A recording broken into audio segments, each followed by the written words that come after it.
آپ دیکھ رہے ہیں روشن پاکستان نیوز۔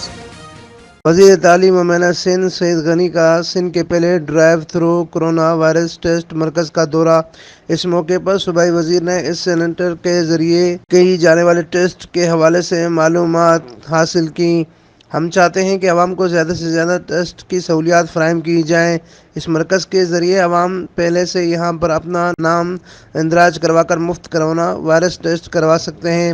سندھ حکومت صوبے میں کورونا وائرس کے پھیلاؤ کو روکنے کے لیے تمام وسائل بروئے کار لا رہی ہے۔ عوام جب تک سوشل فاصلے کو برقرار نہیں رکھیں گی، ہم اس وائرس پر مکمل قابو نہیں پا سکیں گے۔ سندھ حکومت نہ چاہتے ہوئے بھی مشکل فیصلے کر رہی ہے، کیونکہ ہم عوام کو اس وبا کی مشکل سے بچانا چاہتے ہیں۔ عوام زیادہ سے زیادہ جاری کردہ ایڈوائزری پر عمل کر کے خود بھی اس وائرس سے بچ سکتے ہیں اور دوسروں کو بھی محفوظ رکھ سکتے ہیں۔